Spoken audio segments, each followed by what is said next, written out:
Yeah. Hi, I'm Brett Williams, Mr. Marriage, and you've reached HelpTalking.com. And I just want to tell you that conflict is a normal part of any relationship. If you're in a marriage and you're fighting, that is normal as rain in Seattle.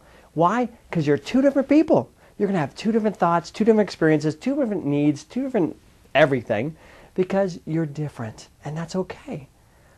But what's really interesting is not the commonality of conflict in relationships. That's kind of understandable. But what's fascinating is the commonality in all of our conflicts. I have been a marriage counselor for 20 years. My dad was a marriage counselor before me. I have seen thousands of conflicts, thousands of them. And what's fascinating about them is that we could be talking about sex, we could be talking about socks, we can be talking about the kids, we can be talking about in-laws. And what comes down to the bottom line is that all of our conflicts have a common element to them. They're all about who's right and who's wrong. They're what I call the right fights. It's not because we all want to be right and we all want to be righteous, but because we feel wronged. We feel wronged by what our partner's done or said or hasn't done or said, and we want to right that wrong. And we try to right that wrong. We tend to focus on who's right. We tend to focus on what you did to me. The way I think of it is we tend to focus on who's wrong and not what's wrong. Who's wrong is, hey, you did this. Hey, who's wrong is you shouldn't have, you said blah, blah, blah. What's wrong is I feel hurt. And to help couples understand these conflicts is really why I wrote this book. You can be right or you can be married. Love-based solutions for couples. What this book really focuses on is it helps couples understand what the core issue of their conflicts are so they can learn to disengage them and they can learn to talk about really what's wrong as opposed to the who's wrong. But you know what? That's not even part of the book that I love. That's not even part of the book that makes me really excited. What makes me excited most about this book is what I call love-based solutions. Because the answer to our conflicts really isn't about choosing the right words or being able to say it in a nicer way. That's not what's going to make a difference in our relationships.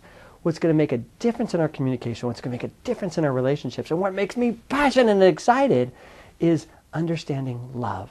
Because it's really love that's at the key to all of this. It's love that makes the conflicts hurt more because we don't feel love, or it makes the conflicts work in terms of being able to communicate. It makes us be able to articulate ourselves because we feel connected, because we feel like our partners are listening. So love is really the core to making any relationship work. The problem is, nobody knows what love is. Isn't that funny? Isn't that bizarre? Nobody talks about love like I do here in this book because nobody really understands what love is. We can fly to the moon, we can build incredible ships and planes and boats and bridges, but none of us really understand what love is. And without that understanding of what love is, how are we going to address these problems? Well, in my book, I talk about a very simple principle. And the principle is, love is attention. Think about it. Love is attention. Love and attention are the same thing. You can't feel love without attention. The times when I do feel the most love are the times when I feel like someone's being attentive. The times when I feel the most unloved are times when I feel like people are being inattentive. They don't care. They're not focused on me. Love and attention are synonymous. It's a little bit more complicated than that in the sense that not everybody likes attention in the same way. There's what I call visual, auditory, and the kinesthetic, the people that love touch. And once you understand the style of love that you need, the style of attention that you need, then you really understand how you make that connection. And oftentimes it's not understanding the style and giving your partner the kind of attention you want as opposed to the kind of attention they want that really makes a lot of our problems, isn't it? When my partner wants to be told how beautiful they are or thanked for what they do, and I want to grab their butt, I'm showing attention in my way, and they're needing attention in their way, and there's this total disconnect. And that's the core of a lot of our conflicts, is that we're not getting our love needs met. You Can Be Right or You Can Be Married, yes, talks about a very important element to our conflicts, which is the right fight. But it, even more than that, gives us an essential answer, which is love. And once couples understand love as attention, they can begin to say things that they could never say before.